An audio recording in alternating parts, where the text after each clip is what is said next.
on suit un peu les tendances qui sont arrivées il y a 2 ans, enfin, à cause de la pandémie, à savoir une accélération de la transformation digitale. Quand vous embauchez des nouveaux employés qui sont directement de la maison, ben, vous pouvez pas les former, de la même façon.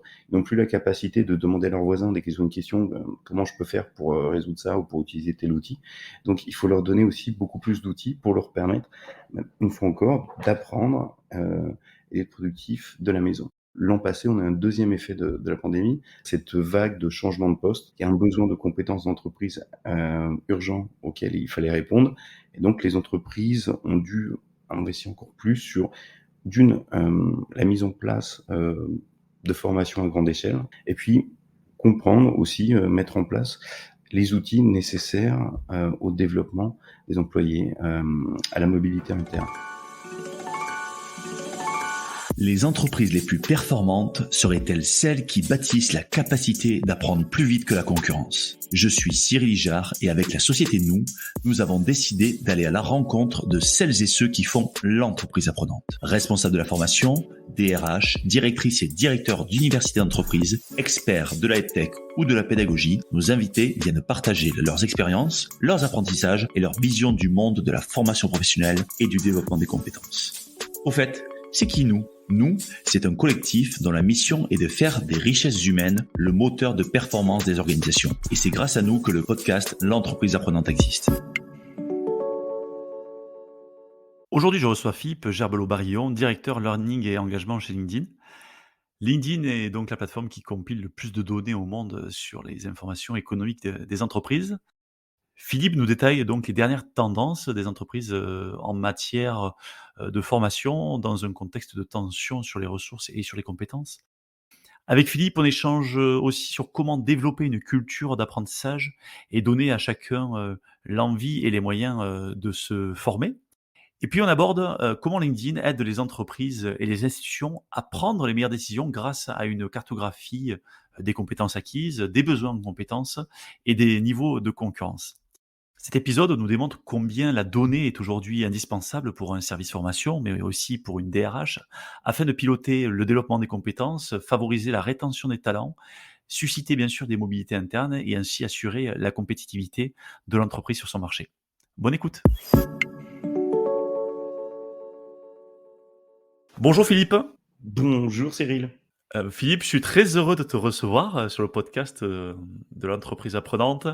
Mais parce que aujourd'hui, tu représentes LinkedIn et LinkedIn Learning, notamment en France, et que vous êtes un acteur important, incontournable. Et on va voir et on va échanger ensemble sur ce que vous faites, mais sur aussi toutes les éclairages que vous pouvez apporter, puisque chez LinkedIn, vous avez en tout cas, vous compilez un certain nombre de données qui sont intéressantes, qui peuvent nous éclairer, nous apporter des éléments d'infos, de réponses sur les dynamiques apprenantes, sur les dynamiques aussi de marché, les dynamiques des entreprises.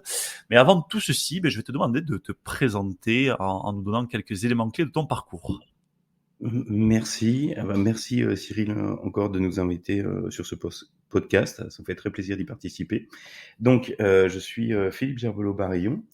Je suis le directeur, learning et engagement chez, LinkedIn pour la France et pour le Benelux. Ça fait 9 ans que je travaille, chez LinkedIn. Au début, j'étais sur la partie, PME, PMI, et sur les solutions de recrutement. Et avant ça, ça fait 23 ans que je suis dans le secteur de l'informatique, de l'IT. J'ai commencé chez Dell en 99, donc ça ne rajeunit pas. Puis ensuite, j'ai travaillé chez Business Objects, la start-up française. Et puis ensuite, on s'est fait racheter par SAP. Enfin, voilà, 23 ans dans l'IT et 9 ans et demi maintenant chez LinkedIn. Ok, très bien. Alors effectivement, un joli parcours d'analytique et puis surtout 9 ans chez LinkedIn sur des sujets autour du développement humain, parce que si tu as commencé par le recrutement pour aller ensuite sur la partie learning, c'est que le sujet globalement du développement humain à la fois t'intéresse et que tu maîtrises plutôt bien. Est-ce que tu peux nous présenter, parce que on connaît tout à fait bien LinkedIn, on connaît LinkedIn Learning, mais peut-être que voilà, il y a des auditeurs aussi qui connaissent un petit peu moins LinkedIn Learning, donc je trouve intéressant que tu présentes un peu les LinkedIn Learning, votre proposition de valeur et les solutions que vous apportez aux entreprises. Oui. Bah, voilà, ce que tu disais, c'est s'intéresser au développement et c'est la vision de LinkedIn. Donc c'est créer des opportunités économiques pour l'ensemble des professionnels. Donc comment, ça se traduit? Ben, c'est aider des jeunes étudiants ou des, personnes qui n'ont pas d'emploi à trouver un emploi. Aider les personnes qui ont déjà un emploi à obtenir l'emploi, de leur rêve ou à faire progresser leur carrière dans ce sens. Et puis pour ceux qui ont déjà l'emploi de leur rêve, ben, devenir, influenceurs ou en tous les cas partager leur expérience sur LinkedIn. Et donc c'est dans ce cadre, surtout sur la partie du milieu, on va aider, les personnes qui sont déjà, employées à développer leur carrière en soi en leur mettant en avant les postes qui peuvent les intéresser et puis les compétences nécessaires pour ben, pouvoir postuler sur ces postes. Et si ces personnes n'ont pas les compétences, ben, on va aider les membres à trouver ces compétences, soit en leur mettant en avant les écoles qui peuvent leur permettre d'obtenir ces compétences, soit justement en mettant en avant la formation en ligne. Et c'est pour ça parce que ça fait vraiment partie de notre mission, qu'on a investi et qu'on a acheté lynda.com en 2015, qui était un des leaders mondiaux de la formation en ligne. Et on a choisi cette société de par la qualité, parce qu'on veut que la qualité des vidéos, des formations en ligne corresponde à la qualité qu'on veut donner à nos membres, une fois encore. Et ensuite, on l'a développé et on l'a intégré à LinkedIn, ce qui est devenu aujourd'hui LinkedIn Learning. C'est-à-dire que à l'ensemble de ces cours, et je vais aller un peu plus en détail sur ces cours et la qualité de ces cours, on a rajouté la partie data de LinkedIn, data intelligence, pour n'importe quel professionnel qui va se connecter sur LinkedIn. On serait capable forcément, de par les infos qu'on a sur ses compétences, sur son entreprise, sur son industrie, de mettre en avant et de lui dire voici les cours qui vont vous permettre de développer vos compétences pour être plus performant dans votre travail actuel. On va aussi être capable de dire, maintenant, ça c'est quelque chose qui vient de sortir, pour chacun des membres, ils vont être capables de définir leur but, ce qu'ils veulent, voilà, ce sur quoi ils veulent progresser, que ce soit en termes de carrière ou d'expérience. Et ensuite, on va être capable de mettre en avant les cours qui correspondent par rapport à ça. Et donc, pour revenir un peu plus en détail sur la bibliothèque, donc c'était un des leaders mondiaux, lynda.com, qui est devenu LinkedIn Learning. On a à peu près 17 000 cours. Oui. 17 000 cours, ça fait beaucoup, mais ce qu'il faut savoir, c'est que chaque cours est composé de 20 à 30 vidéos. Parce qu'on est sur ce qu'on appelle le micro-learning, c'est-à-dire on veut aider les gens, mais on veut que, par exemple, une personne qui est déjà un expert sur Excel, quand elle veut retravailler sur la partie table pivot, VLOOKUP ou juste des fonctions spécifiques, qu'elle ait directement accès à ce chapitre, puis ça permet de le suivre n'importe où, n'importe quand. Et aussi cette partie, ce qu'on appelle en anglais forcément les formations à TAWA, donc Anytime, Anywhere, Any Device, c'est ce qu'on est capable de fournir. Donc peu importe le lieu, peu importe l'outil que vous utilisez, hein, ça peut être sur le téléphone une fois encore, ou sur votre ordinateur, et puis peu importe l'endroit, donc les gens voilà, peuvent continuer à apprendre puisque les compétences évoluent de plus en plus vite et les gens ont besoin d'être capables de faire évoluer ces compétences et ainsi d'évoluer avec l'entreprise, avec leur marché. Alors juste, on va arriver sur la partie données qui m'intéresse forcément, mais vu que tu as commencé à parler de la partie contenu, aujourd'hui vous avez une bibliothèque de cours. Ce qui est intéressant, c'est savoir qui est derrière ces cours, puisque finalement, ce n'est pas forcément des gens de LinkedIn qui sont derrière ces cours, mais plutôt des experts. Mais dis-nous un petit peu comment, voilà, un petit peu Ouais. la cuisine, l'arrière-cuisine en fait de la production pédagogique que vous publiez. Alors, ce qui se passe, c'est que on cherche à avoir des experts, on cherche vraiment à avoir des personnes qui connaissent leur sujet. Donc, on démarche, on a des personnes, on a toute une équipe basée à Graz, en Autriche, qui s'occupe de l'ensemble des langues, des cours qui ne sont pas forcément en anglais. On a 7 langues, on a l'anglais, et puis on a des cours en espagnol, en français, en allemand, euh, en chinois, en japonais, et en portugais brésilien. Donc l'ensemble de ces cours sont faits à Grasse. Et on a une équipe avec des responsables, ce qu'on appelle des responsables de contenu, qui vont démarcher des experts dans leur domaine pour que ceux-ci viennent enregistrer dans nos studios avec la qualité qu'on peut avoir dans ces studios. Et ensuite, on va les aider à travailler sur la partie pédagogique. Parce que en America, on travaille forcément avec Microsoft, puisque ça fait partie de la famille. Quand on a fait venir les responsables support Microsoft pour les cours sur le support Azure ou d'autres de Microsoft, ils sont arrivés avec 200 slides. Donc, on a dû retravailler avec eux la pédagogie et leur expliquer non, il faut que ce soit quelque chose qui passe bien 3 minutes, même si on est expert, arriver à passer les bons messages pour pas que ce soit facile, mais que ce soit plus simple en tous les cas pour les membres d'apprendre et de suivre nos cours. Ok, super. Non, c'est intéressant parce que ça, pour le coup, j'avais pas. Je savais que vous faisiez appel à des experts, mais j'avais pas effectivement toute l'ingénierie Ouais. que vous mettez en place à la fois sur la pédagogie, mais aussi sur les infrastructures, parce que c'est important effectivement qu'on ait une bonne qualité de son, de vidéo, puisque je pense que ça fait quand même partie de Oui. l'expérience apprenant. Et puis pour revenir sur ce que tu disais sur l'intelligence artificielle, forcément on a des données. On a 830 millions de membres dans le monde, on en a 24 millions en France, donc on est capable de voir les tendances en termes de compétences. On est capable de voir aujourd'hui quelles sont les compétences qui sont de plus en plus demandées, et du coup de comprendre quels sont les cours, les compétences dont les entreprises ont besoin, et de développer les cours en fonction de ces compétences. On va se servir voilà, de ces tendances pour trouver les experts qui correspondent à ces cours et les faire venir à Grasse pour enregistrer dans le studio. Et puis après, on a aussi beaucoup de demandes. Maintenant, on s'est pas mal connu, on était surtout connu dans les pays anglo-saxons. Maintenant, en France, voilà, LinkedIn Learning, on sait avoir beaucoup de gens qui utilisent nos solutions. Et du coup, on a, que ce soit sur les salons ou on soit directement des demandes d'experts ou de personnes qui, en tous les cas, ont les compétences dans leur domaine pour faire des vidéos, en tous les cas, pour travailler avec nous. Ok, bon, mais très bien.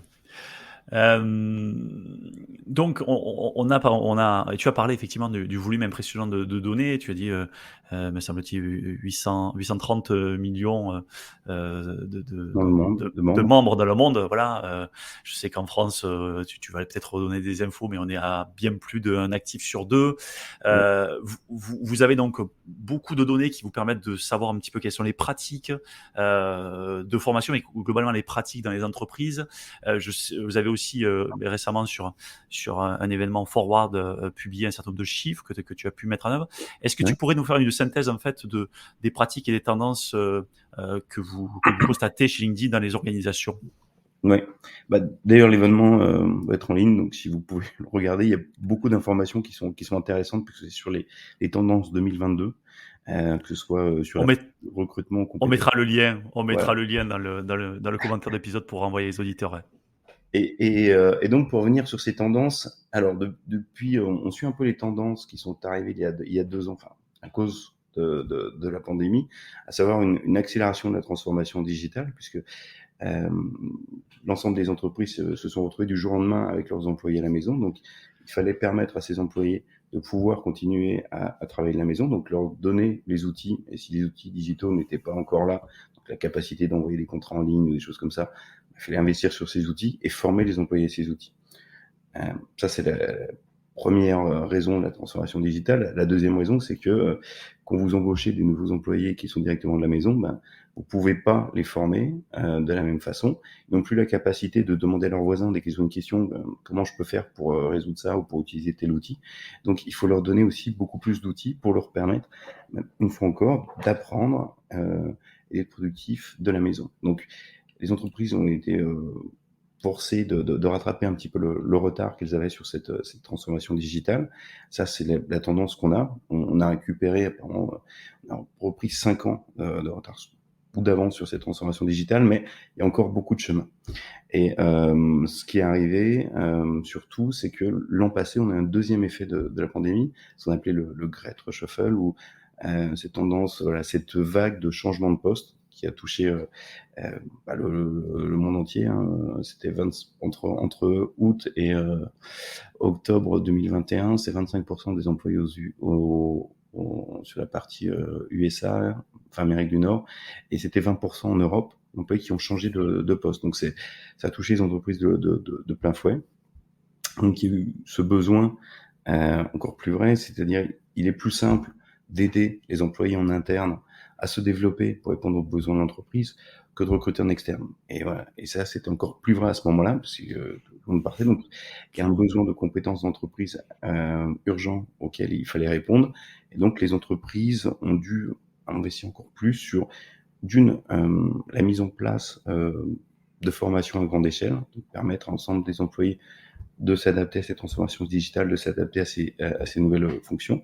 Et puis, comprendre aussi, mettre en place les outils nécessaires au développement des employés, à la mobilité interne. Donc, il y a que 10% aujourd'hui des cadres en France, ressources humaines ou commerciaux, qui estiment que leur entreprise connaît leurs compétences ou leur profil.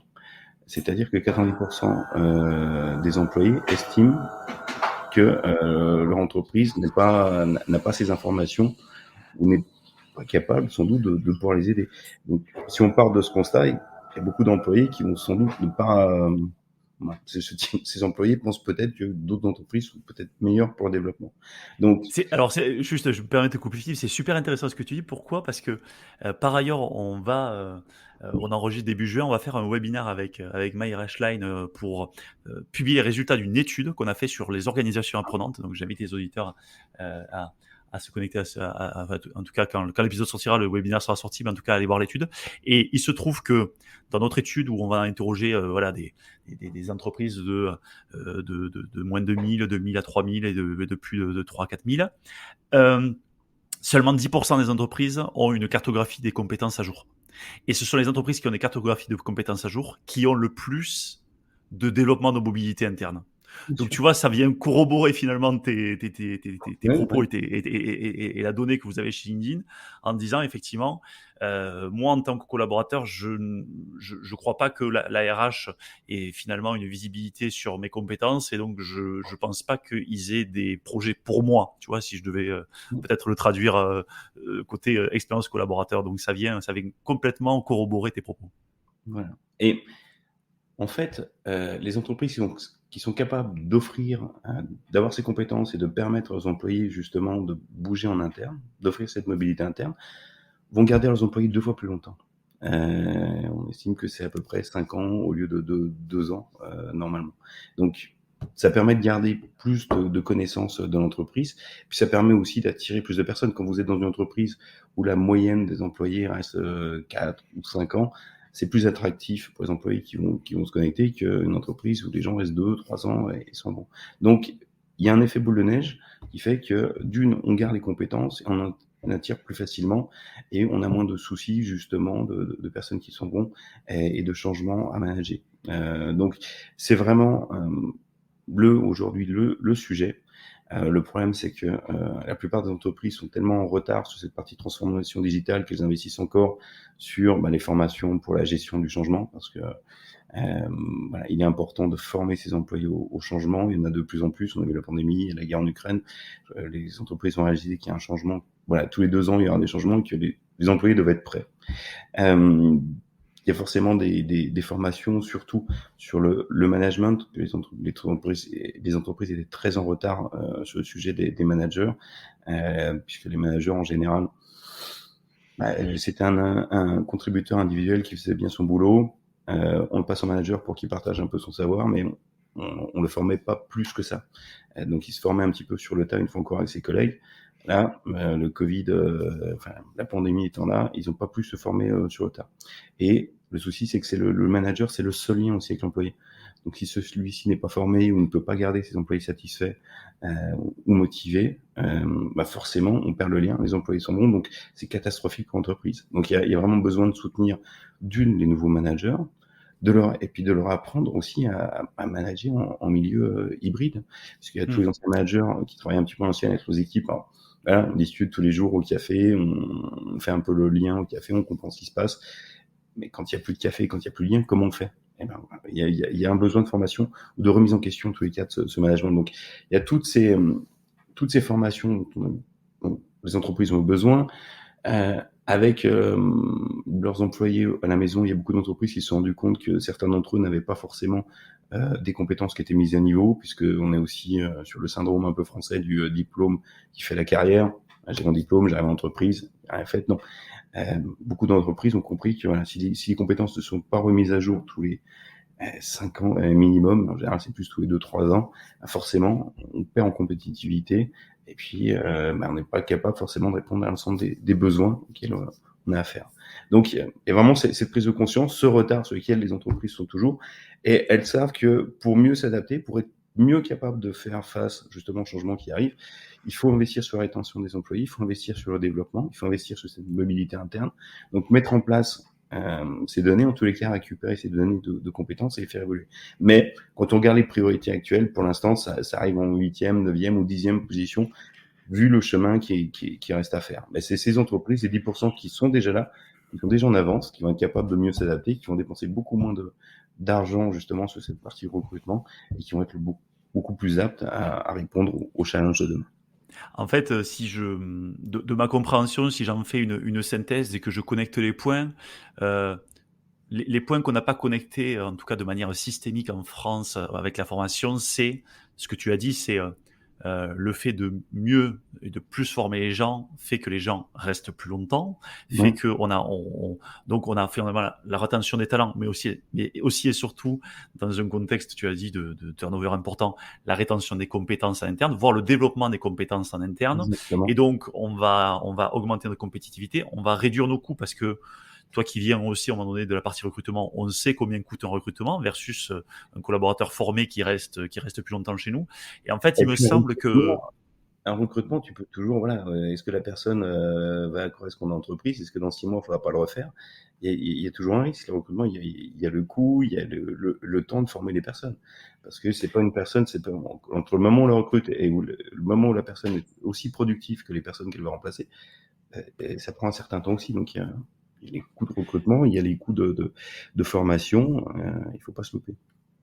ouais, et comme tu l'as dit, le fait finalement que euh, finalement le fait que on prenne en compte, qu'on investisse massivement sur la formation, premier point.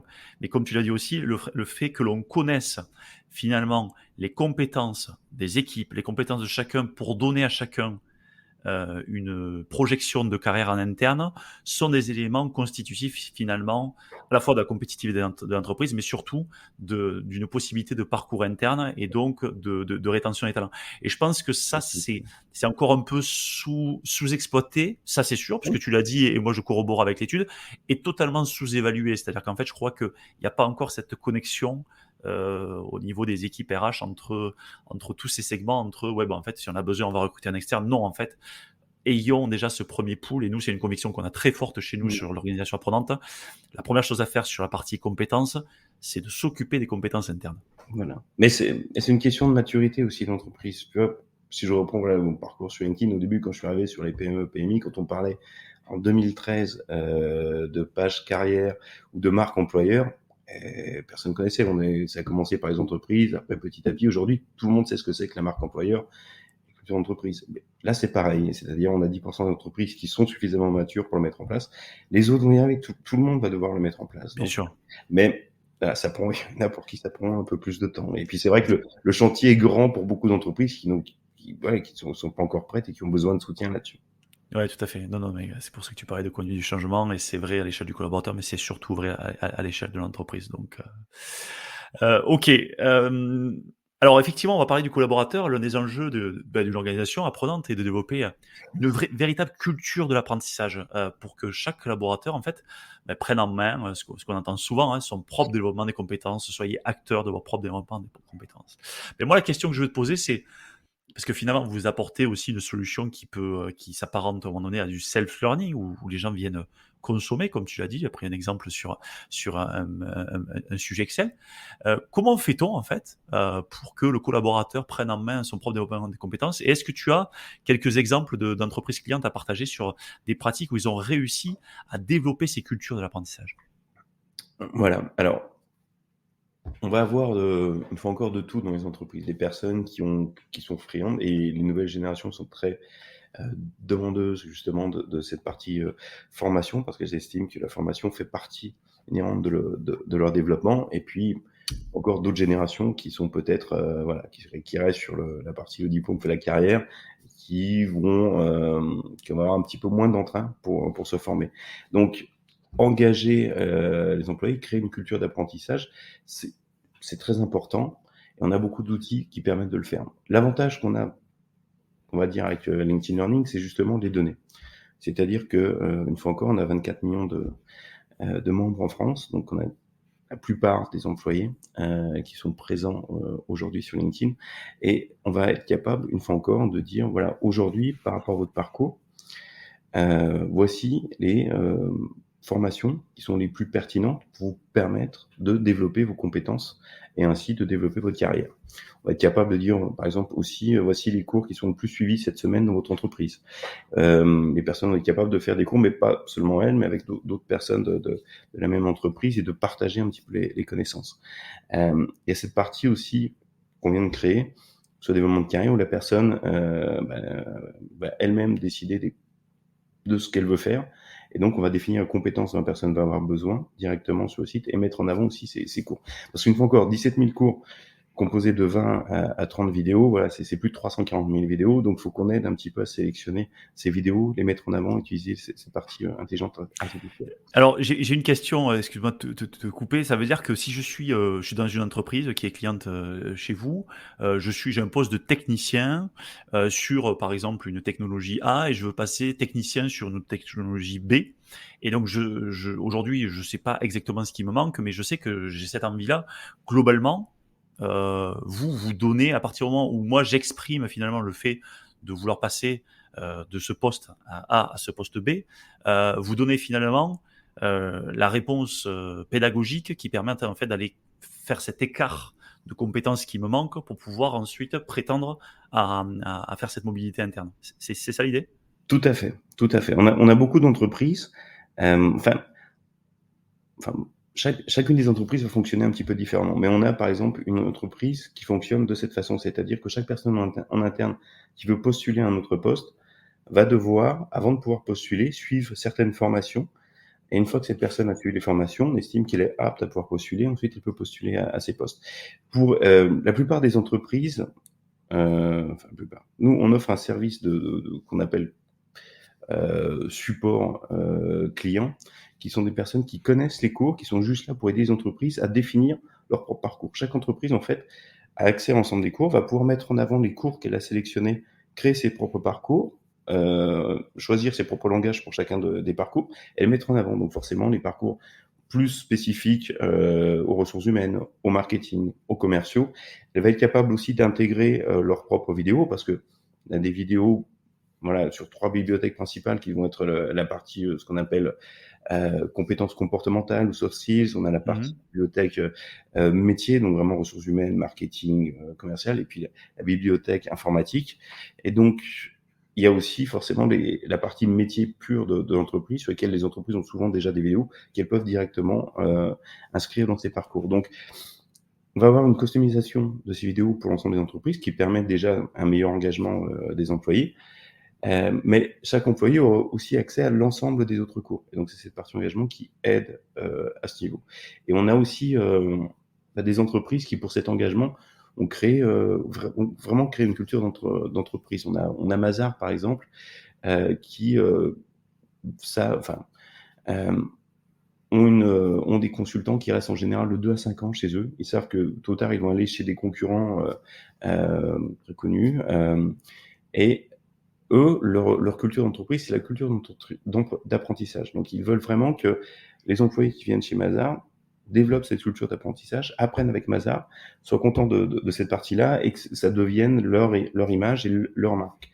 Et donc, ils ont déployé non seulement nos solutions, vraiment à l'utilisation de nos parcours, mais ils ont mis aussi en place des hackathons, c'est-à-dire que les personnes qui suivent les cours se retrouvent en équipe, travaillent sur certains projets de développement d'entreprise, d'amélioration de la productivité, de réduction des coûts, de choses comme ça en fonction des cours qu'ils ont suivis sur LinkedIn.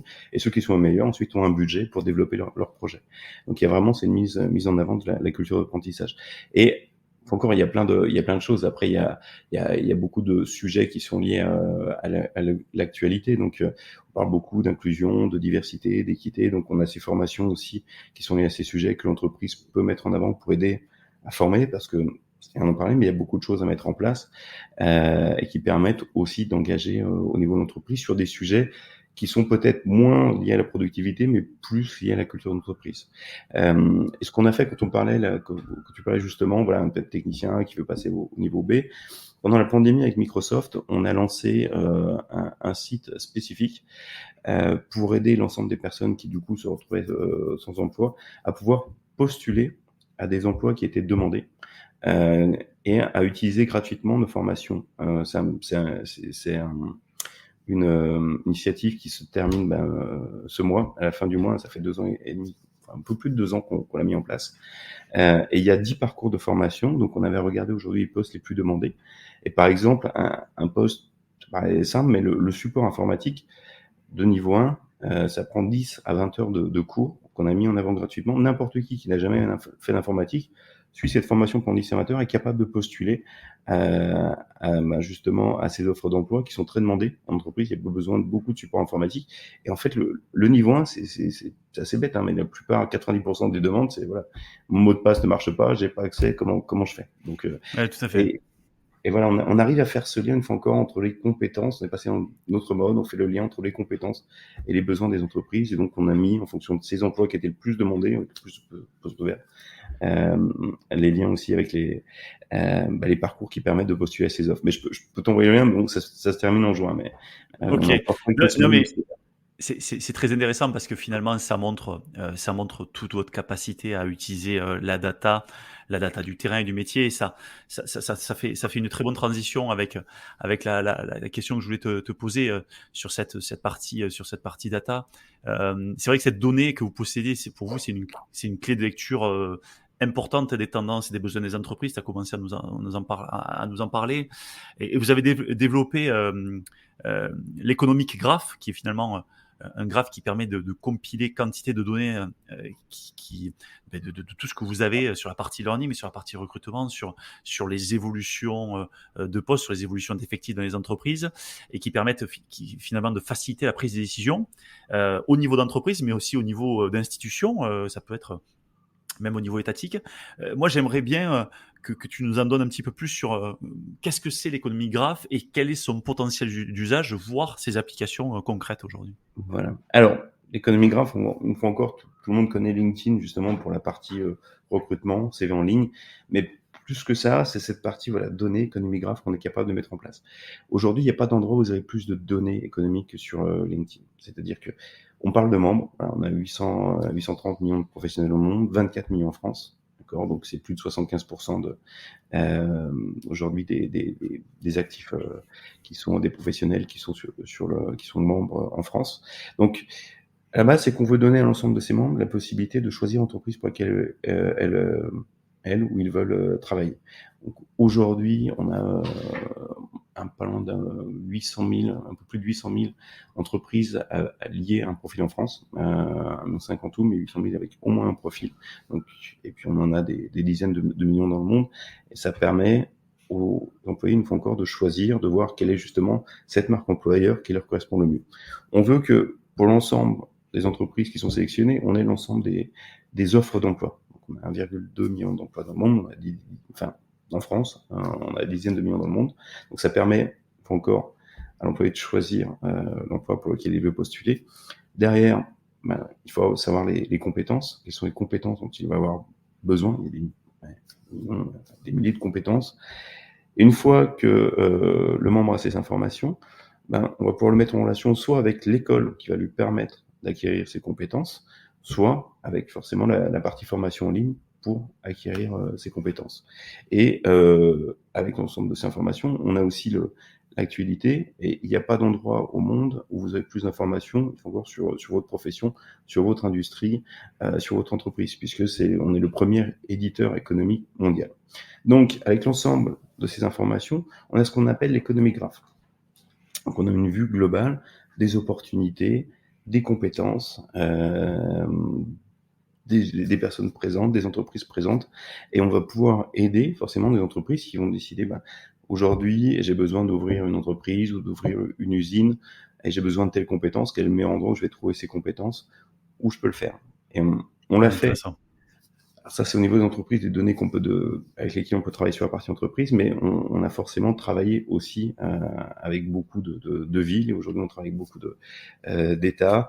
On a travaillé à l'étranger avec New York, Amsterdam ou Londres. En France, on a travaillé avec la région Hauts-de-France, et aussi avec la région Rhône-Alpes-Auvergne, où on a mis en place un economic graph local. Donc, on travaille avec la région. On a présenté cette région aux élus à l'Assemblée.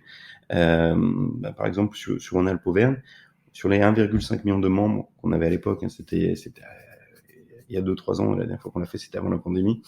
On était capable de dire, voici aujourd'hui les compétences de la région, voici les challenges. Rhône-Alpes-Auvergne est une région qui est encore très industrielle. Il y a la concurrence de la Suisse qui paye 2 fois plus cher. Il y a les compétences dont l'entreprise a besoin. Donc, et il y avait un chômage qui était plutôt bas. Donc, voilà, les conclusions sur cette région, c'est que voilà, il faut encore déjà fonctionner beaucoup avec de la rétention interne, essayer de garder les employés, de les développer, et puis investir sur certaines écoles pour la région qui permettent aussi de développer ces compétences dont la région a besoin. Donc, on a vraiment cette vue, ces données, et c'est pour ça aussi une fois encore que LinkedIn Learning fait partie intégrale de vraiment notre vision, pouvoir avoir non seulement les offres d'emploi, les besoins, les entreprises, mais aussi ces compétences et ce développement des compétences pour l'ensemble des membres. Ok, non mais c'est super. Moi je trouve que c'est très éclairant parce que effectivement je me mets à la place d'un élu et des élus, hein, puisque tu as parlé notamment d'institutions à la dimension d'une région, d'une ville ou d'un État. À partir du moment où j'ai de la donnée, voilà, qui est fiable, qui ne fait pas appel à l'opinion, ça me permet d'éclairer ma décision. Hein, c'est un peu de toi qui travaille sur Business Ouais, Object, des sujets un peu de business intelligence, quoi. Ça tout à éclaire fait. ma décision et ça permet finalement en conscience de se dire ben en fait, on voit poindre une pénurie de compétences sur, comme tu l'as dit, un secteur industriel. On a un appareil peut-être éducatif qui n'est pas assez performant, en tout cas qui n'apporte pas assez de volume. Donc, il faut que l'on renforce l'appareil éducatif sur la partie industrie afin de pouvoir faire monter des compétences et que on arrive à répondre aux challenges du territoire. Et ça, Ouais. c'est quand même ultra intéressant quand on est aujourd'hui dirigeant, hein, que ce soit privé ou public, de pouvoir avoir accès à cette donnée qui nous permettent d'éclairer nos décisions. Comme tu l'as dit, et pareil, je trouve ça éloquent comme exemple. Quand tu dis j'ai besoin, je suis je sais pas si c'est l'exemple mondial, mais je suis une boîte mondiale ou une boîte européenne et j'ai besoin d'implanter une usine quelque part. Et en fait, je vais aussi regarder le sujet de la compétence locale pour savoir où c'est que j'implante mon usine. Alors, on n'implante pas une usine que par rapport à la compétence. Je pense qu'il y a des sujets d'écosystème, d'infrastructure ou que sais-je. Mais c'est vrai que ça peut être un élément assez intéressant qui permet en fait d'éclairer une décision d'aller effectivement dans la zone balte ou d'aller dans le sud de l'Europe, j'en sais rien. Donc c'est vrai que je trouve ça très éclairant et c'est bien que tu puisses nous en parler parce que je pense que c'est quelque chose qui est encore peu connu et pas assez usité par des entreprises et euh, et pourtant voilà ça peut vraiment aider à sortir voilà Ouais. de l'opinion et à être sur des faits quoi. Et quand on parle de compétences, on a vu des entreprises, même des grandes entreprises, travailler avec nous, essayer de mettre en place les compétences de leurs employés, en mettant en place des fichiers Excel, mais c'est pas possible. On a déjà ces données, mais il y a toute une taxonomie liée à ces compétences. Oui. Euh, on a déjà ensemble des informations pour la plupart des entreprises. Donc, plutôt que d'essayer de réinventer la roue, nous, on est capable de dire voici les compétences. On est capable de dire voici les compétences que vous avez perdues ou gagnées l'an passé par rapport aux personnes qui sont venues ou parties de l'entreprise. Voici les compétences que vous avez aussi par rapport à vos concurrents ou autres secteurs d'industrie et les compétences sur lesquelles vous devez investir pour rester compétitif. Et on les a déjà, donc on peut aider pas mal d'entreprises. C'est vrai que et c'est pour ça, voilà, une fois encore, on est connu sur la partie CV, recrutement, mais il y a toute cette partie-là sur laquelle on peut vraiment aider aussi les entreprises et surtout les membres à pouvoir se développer et faire évoluer leur carrière. Et ouais, et alors c'est bien que tu le mentionnes parce que ce sujet, je vois tout à fait de quoi tu parles quand tu parles de l'Excel avec les compétences. Et c'est vrai que la manière traditionnelle d'aller cartographier tes compétences, c'était de faire des entretiens, d'aller cartographier chaque fiche de poste, de mettre voilà. Et donc c'était bien, mais c'était intéressant quand les durées de vie des compétences étaient longues. Aujourd'hui, on est dans un monde où la durée de vie de la compétence est beaucoup plus courte, ce qui fait que le temps que je fasse le tour de l'entreprise, la compétence, elle a Comment bougé 18 fois et elle est obsolète. Il y en a d'autres qui sont arrivés. Et donc, vous, le fait de pouvoir finalement partir finalement du collaborateur et de ses compétences vivantes, parce que vous partez, je suppose, des compétences qui sont auto-proclamées par les collaborateurs, que vous venez ensuite enrichir parce que ce qu'il fait dans l'entreprise, parce qu'il fait en formation, pour venir encore plus affiner la compétence et pour donner une cartographie temps réel qui permet en fait de se dire oui, là ce que je vous montre c'est ce qui se passe aujourd'hui, mais je peux vous montrer ce qui se passe hier. Et en plus, ce que tu me dis, c'est je peux aussi vous dire globalement ce qui va se passer demain, parce que par rapport à votre industrie, voilà un petit peu les signaux faibles. Ça commence là aussi au niveau RH, ce sont des indicateurs qui permettent de prendre des meilleures décisions. Tout à fait. Donc, ok, bon, super clair, vraiment, merci Philippe pour tous ces éléments et je pense que voilà, ça permet. Moi, je suis pas là pour faire l'apologie des outils dans le podcast Entreprise Apprenante, mais plutôt pour venir à la rencontre de gens qui font les organisations apprenantes. Et voilà, et moi, je trouve que avec vos outils, avec votre philo, vous apportez vraiment des réponses ultra concrètes et vous apportez des outils qui permettent d'éclairer des décisions. Et ça me paraît quand même ultra important comme tu l'as dit, dans un monde qui est très instable. On le vit actuellement avec à la fois la pandémie et la guerre en Ukraine. On n'est pas, je pense, au bout de nos surprises dans les années à venir. Et donc, on a besoin à un moment donné de se faire éclairer et de pouvoir voilà, être très réactif, proactif et de jouer ce temps réel. Et je pense que vous êtes en tout cas une solution qui permet de pouvoir répondre à ça. Merci Philippe pour tous ces éléments, et puis on mettra donc bien sûr dans les notes de cet épisode les quelques liens que tu nous as partagés, et puis je te dis à très bientôt. Ben merci Cyril, et puis à bientôt.